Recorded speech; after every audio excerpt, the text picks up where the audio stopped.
Iespējams dzirdēts, iespējams nedzirdēts. Digitālie atkritumi. Kas tas ir? Esam gadu desmitus jau mācījušies šķirot fiziskos atkritumus.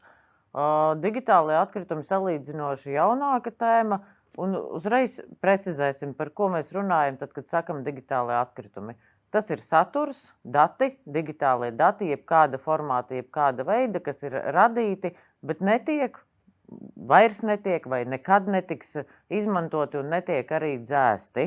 Ja mēs runājam par datu apjomu pasaulē, kā mēs izskatāmies cipariski, tad redzam, ka kā kosmosā šaujās šī līkne ar datu pieaugumu, un ja 2007. gadā mēs runājām, ka visā pasaulē ir radīts 1 zetabaits datu, tad 35. gadā tie būs 2000 zetabaiti datu, un neviens pat nevar iedomāties tieši, cik daudz tas ir.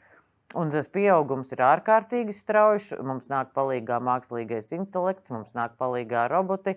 99% no datiem, kas vispār pasaulē šobrīd ir radīti pēdējo 10 gadu laikā. Un tas pieaugums ar katru gadu kļūst arvien straujāks, un 90% no šiem visiem pasaules datiem ir radīti pēdējo 2 gadu laikā. Mēs varam lepoties, ka lietojot digitālos rīkus, mēs audzējam kokus, bet, ja mēs, piemēram, šodien gribētu izdrukāt visu datu apjomu, kas pasaulē ir radīts uz papīra, pasaulē jau sen nav tik daudz koku, cik būtu nepieciešams, lai saražotu šāda daudzuma apjoma papīra.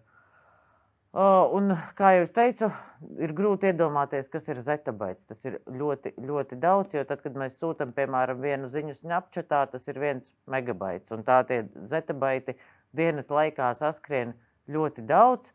Un 90% no datiem, ko mēs šodien radīsim, un kā jau es teicu, šie dati var būt ļoti dažādi, sākot no fotogrāfijām, dokumentiem, ziņām, īsziņām, snapa saziņām, kā jaunieši to ir iecienījuši darīt. Jau 90 dienas pēc to radīšanas kļūst par atkritumiem.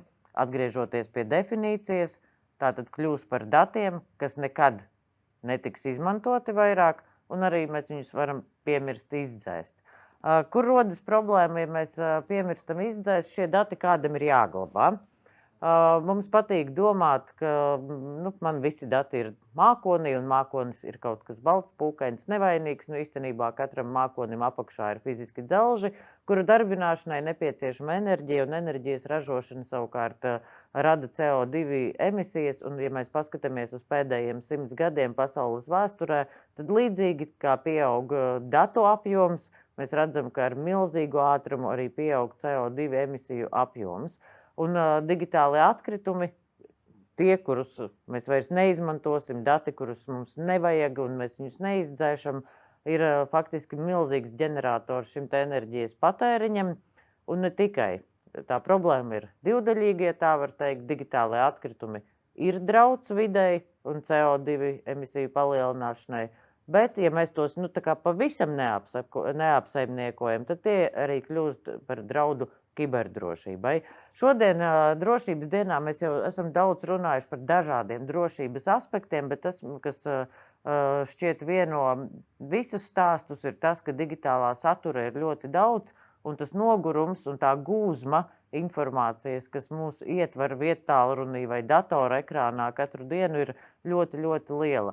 Un, ja mēs paskatāmies, kas veido globālo datu plūsmu, tad vairāk kā 50% tas ir video saturs, ko mēs skatāmies, pārsūtam viens otram, leju pielādējam, augšu pielādējam. Tam stipri attālināti seko sociālo tīklu saturs un dažādas meklēšanas internetā, ko mēs veicam. Bet tieši tātad foto un video saturs ir milzīgs datu apjoms, ko mēs katru dienu radam. Un mums šis mazais ekrāns, ar lielo ietekmi un lielo atbildību, katram no mums izrādās kabatā ir instruments, ar kuru mēs radam 94% no visām bildēm, kas šodien pasaulē tiks uzņemtas, būs uzņemtas ar mūsu viettālruņiem un nevis ar profesionālajām iekārtām. Tātad katrs no mums, ja vien esam pietiekami čakls un mums ir savi digitālās vides paradumi, mēs varam dienas laikā saradīt visai daudz bilžu. 1 sekunde 57,000 bilžu pasaulē tika radīts tikai 1 sekundes laikā, un dienas laikā tie būs 5 miljardi. Ja pēc šiem 5 miljardiem atceramies pretī 90% no 5 miljardiem jau 90 dienas pēc šodienas kļūs par digitālajiem atkritumiem. Kas ir vēl tāds traks aspekts, ka 20–30% bilžu, ko mēs šodien uzņemsim, būs nekvalitatīvas vai dublējošas satura. Piemēram, šodien pirms šī vakara webināra mēs uzņēmām kopbildi, un tā nebija viena bilde. Tās bija 11 bildes labākā kadra meklējumos, un tā mūsu telefoni apaug un aizaug ar daudz un dažādu saturu, kas pirmkārt kļūst par digitālajiem atkritumiem, kuru glabāšanai būs jātērē enerģija, un tas radīs CO2 izmešus.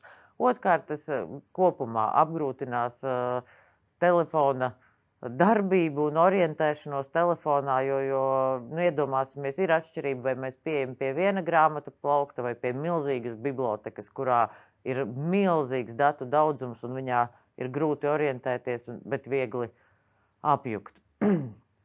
Otrs aspekts, kas mums, diemžēl, palīdz radīt digitālos atkritumus, palīdz palielināt CO2 emisijas daudzumu, ir tas, ka mēs ļoti daudz ko atveram, uzinstalējam, uzstādam, bet neaizveram.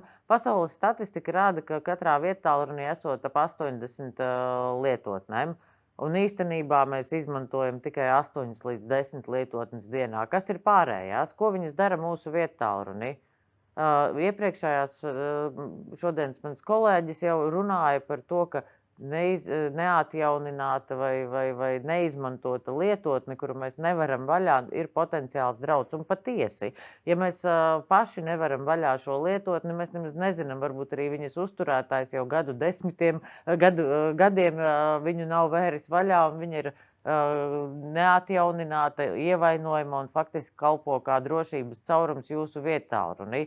Šīs te lietotnes, kuras ir uz jūsu telefona, bet jūs viņas neizmantojat un neizdzēsiet, ir digitālie atkritumi, kurus jūs sev nesat ikdienā līdzi ar potenciālu arī apdraudēt jūsu viettālruņa veselību. Un tas ir tāpat kā ikdienā iedomāsimies analogā vidē, mēs staipītu sev līdzi fiziskos atkritumus un tad vienā brīdī satrauktos, ka kaut kas sāk smirdēt vai ka kaut kas tek vai...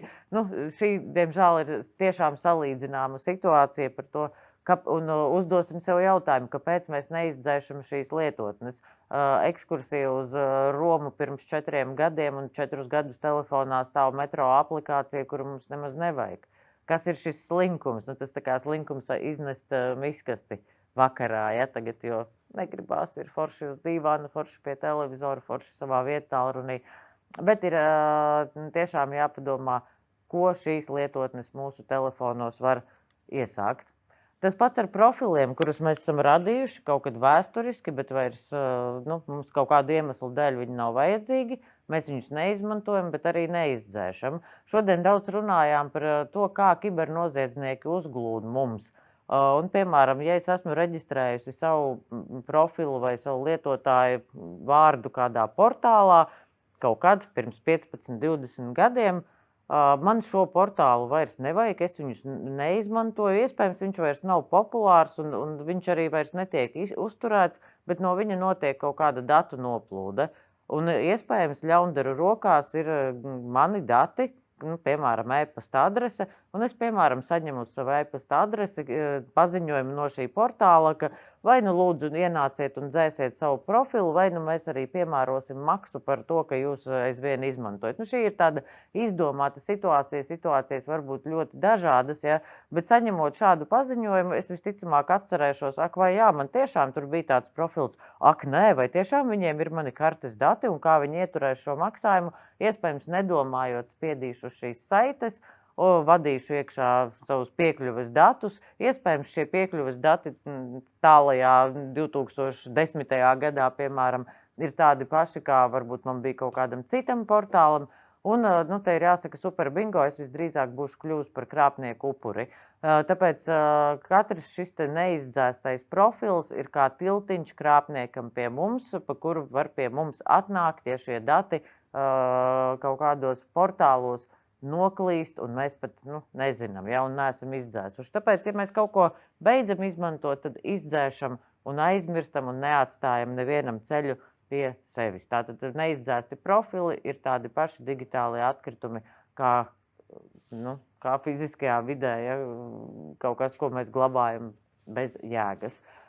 Vēl viens jautājums, ko varam sev godīgi uzdot, un es ceru, ka šis ir tas brīdis, kuru jūs veltiet savam viedtālrunim un viņa digitālajai veselībai, atveriet, paskatieties, kas notiek jūsu viedtālrunī, cik aplikācijas, cik lietotnes jums šobrīd ir uz telefona, bet viņas neizmantojat, cik interneta pārlūka šķirkļi šobrīd ir atvērti. Pagājušajā gadā es ar digitālo atkritumu apmācībām esmu piedalījusies 15 pasākumos, apmācot 2700 cilvēkus, un vienmēr uzdodu šo jautājumu, cik interneta pārlūka šķirkļi ir atvērti. Un tad labākā atbilde, ko es esmu dzirdējusi, ir 3-4, rekorda atbilde 140. Es nezinu, vai tas vispār ir iespējams, bet tā ir atbilde, kuru es saņēmu. Un tad ir jautājums, kāpēc jums vaļā šobrīd tik daudz interneta pārlūka šķirkļi? Kādam būs atbilde, es kaut ko tur glabāju, lai neaizmirstu, bet ir 26. gads kalendārā, ir lietotnes, kas palīdz neaizmirst un pieglabāt informāciju. Kāds vienkārši aiz slinkuma nav aizvairs, bet atkal fonā šīs te visas interneta lapas, kuras jūs turat atvērtas, tās tāpat ģenerē kaut kādu sasaisti un iespējams arī rada elektrības patēriņu, iespējams CO2 izmešu daudzumu, un vienkārši ir tāds smagums jūsu telefonu un pamēģiniet aizvērt lielāko daļu vai visas šīs te pārlūka un paskatāmies, vai varbūt arī telefons nekļūst ātrāks, bet otrs, kā jau es sākot teicu, digitālās informācijas ir ļoti daudz. Jo vairāk mēs sev turam apkārt šīs te informācijas, jo vieglāk mums apjukt, nospiest, ne tur atvērt, ne to uzklikšķināt uz saites, uz kuras mums patiesībā nevajadzēja spiest. Bet viens klikšķis liekas ļoti nevainīgi. Pasaule ir pamērījusi, ka viens klikšķis ir 0,8 grami CO2 izmešu. Pat maza, salīdzinoši neliela interneta mājaslapa, uz kuru mēs ejam, gada laikā palīdz radīt vairāk kā 100 kg CO2 emisiju. Pasaulē ir miljardiem interneta vietņu, mēs varam saklikšķināt ļoti daudz. Un trešā klasiskā lieta, ar kuru ir jācīnās, domājot par digitālajiem atkritumiem, ir mūsu e-pasti. Šobrīd, klausoties mani, atbildiet sev uz jautājumu, cik e-pasta adreses jums ir. Un ja tas ir vairāk kā 3, kas būtu tāda laba atbilde, jo viena ir privāta, viena ir darba adrese, un viena ir kaut kāda noteikti vēsturiskā adrese, tad, ja vairāk par 3, tad kāpēc? Viens e-pasts, ko mēs ikdienā nosūtam, arī ir izmērāms CO2 izmešos, bet varbūt pat ne pa izmešiem un nosūtīto e-pasta skaitu dienā, bet vairāk par to, kādā e-pastu gūzmā mēs ikdienā dzīvojam. Un kāpēc mums ir šīs te daudzās e-pasta adreses?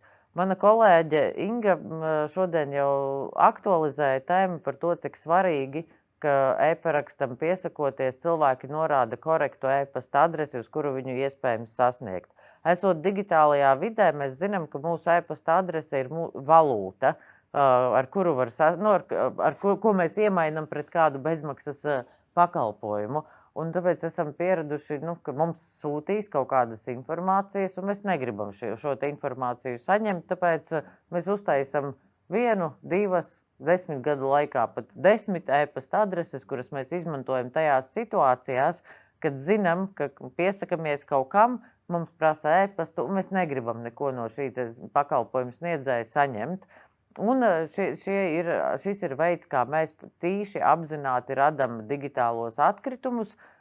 Tie ir e-pasti, kurus mēs piekrītam saņemt, lai gan negrasāmies tos nekad lasīt. Ja? Un tādās situācijās mēs dodam to vienu no daudzajām e-pasta adresēm. Un tas, ko ir jāsacina, ka diemžēl cilvēki ir tik ļoti pieraduši droši vien ne saskarsmē ar finanšu iestādēm, bet visās citās saskarsmēs, ka es negribu, lai man sūta kādu informāciju, un tad piesakoties e-parakstam, es arī beigās iedodu to e-pasta adresi, uz kuru es parasti neatveru, jo tur uzkrājās tie e-pasti, kurus es negribu saņemt. Lūk, tad visi šie e-pasti, kurus jūs negribat saņemt, neatverat un pat neieiet tajā e-pasta adresē, ir digitālie atkritumi, kas ir CO2 izmešu avots. Un datu tīrība, un tiešām tas, ka mēs arī paši, latviski sakot, iespringstam uz to, lai mums ir korekti e-pasti un lai mēs viņus arī izmantojam, nevis vienkārši glabājam kā tādu atkritumu noliktavu. Datu tīrība ir ārkārtīgi svarīga gan saziņai ar pakalpojumu sniedzējiem, gan arī tai savai personīgai atbildībai par to, cik šodien digitālos atkritumus es esmu palīdzējis mazināt vai gluži otrādāk radīt.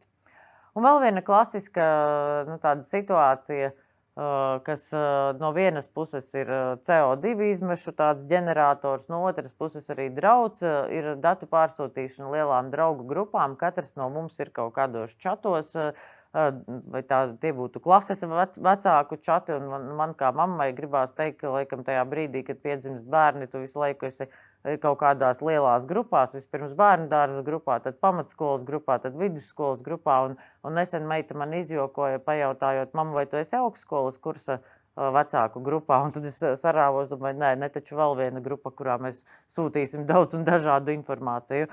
Bet jā, es pati katru rītu sāku ar kafijas dzeršanu un smieklīgo kaķīšu un sunīšu video caurskatīšanu, man tas uzlabo garastāvokli, un tas ir normāli. Cilvēks ir nostalģiska būtne, mums gribās smieties, mums gribās fotografēt un iemūžināt atmiņas un sūtīt draugiem dažādus īpašus dzīves mirkļus, bet te vajadzētu pajautāt kritiski sev, vai šī grupa ir tā, kurā ir tiešām jāsūta daudz un dažāda veida informācija, kas man varbūt ir saistoša, bet visiem vecākiem nē. Piemēram, klases vecāku čatā es gribētu lasīt ziņas, kas skar skolu, bet es negribētu, ka man tur par gada tirgiem visā Latvijā sūta ziņas. Nereti cilvēki stāsta, ka tā ir tā realitāte, ka šīs čata grupas tiek izmantotas visdažādākās informācijas izplatīšanām, un atkal, kur ir problēma, mēs briesmīgi nogurstam.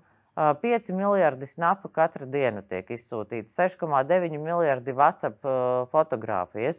Un katrs no mums ir adresāts kaut kādā no grupām, un mēs saņemam vienu ziņu, otru ziņu, un tad mēs saņemam kaut kādu krāpnieku ziņu, uz kuras ir viegli uzķerties. Un piemēram, saņemu draugu čatā spiedu uz saiti un palīdzi manai brāļa meitai vinnēt konkursā. Es spiežu, jo es zinu, man visu laiku tajā čatā kaut ko sūta. Es spiežu, un tajā brīdī es nedomāju, vai tam cilvēkam, kurš man šo ir atsūtījis, vispār ir brālis. Ja, vai viņam vispār ir meita. Es spiežu, jo mani palūdza. Ja, un tas ir tāds mūsu kopīgās atbildība, ka nenogurdinam viens otru ar lieku saturu, ar saturu, kas varbūt nav saistošs, un ar saturu, kas mūs palīdz un veicina modrības zaudēšanu. Un šajā brīdī, kad es vairs nedomāju, kāpēc es spiežu uz to, kas man ir atsūtīts, ja, tad iekrist lamatās ir ārkārtīgi vienkārši un kļūt par krāpnieku upuri. Šobrīd, kā mēs varam secināt, digitālās drošības dienas izskaņā nav grūti. Kas jādara? Ir jāiemācās dzēst dati, tik vienkārši. Mums ir krāšanas paradums, latviskā dzīves ziņa ar vārdiem, ja nu nodara, mēs saglabājam visu, ko vajag un ko nevajag. Kāpēc mums ir dokumenti ar entajām versijām, kurus mēs nekad nevērsim vaļā. Mēs nedzēšam bildes, ja vien telefons nebļauj, un tie, kam ir mākonis, un viņā ir daudz vietas, tad telefons nebļauj. Mēs varam neiespringt, ja tā var teikt, uz šo te dzēšanu, bet īstenībā, lai mainītu mūsu attieksmi pret enerģijas patēriņu, kas nepieciešama visu datu glabāšanai, lai mainītu mūsu kiberhigienas paradumus un mazgātu rokas nevis tad, kad vajag, bet vienmēr, tad mums ir jāattīsta sevī šī dzēšanas rutīna. Tāpēc digitālās drošības dienas izskaņā es no sirds novēlu jums atrast šodien laiku, vai skatoties vakara ziņas, vai runājoties ar ģimenes locekļiem, varbūt pārskatiet katrs, kas jums glabājās telefonā un padzēsiet pirmkārt liekās lietotnes, otrkārt paskatieties uz saviem fotokrājumiem, vai dublējošās un nekvalitatīvās bildes tiešām ir glabāšanas vērtas. Un mainam paradumus, jo, kā Viktorija teica, kā teica arī visas iepriekšējās runātājas, drošība ir mūsu pašu rokās. Ja mēs savos telefonos glabāsim pārmērīgi daudz informācijas, kas mums nav pat vajadzīga un ir lieka, un mēs viņu nekad neizmantosim, mēs apgrūtināsim ne tikai savu tehnisko kapacitāti, bet arī radīsim paši sev datu nogurumu un veicināsim neuzmanību.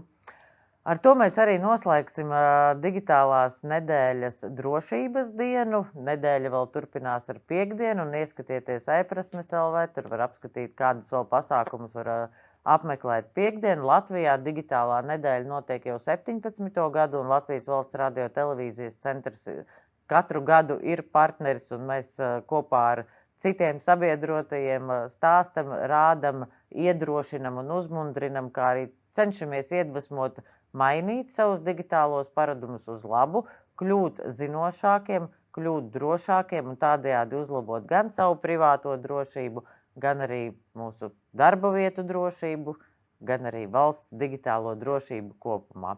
Paldies, ka bijāt šovakar ar mums, patīkamu vakara izskaņu un uz tikšanos citos digitālās nedēļas pasākumos.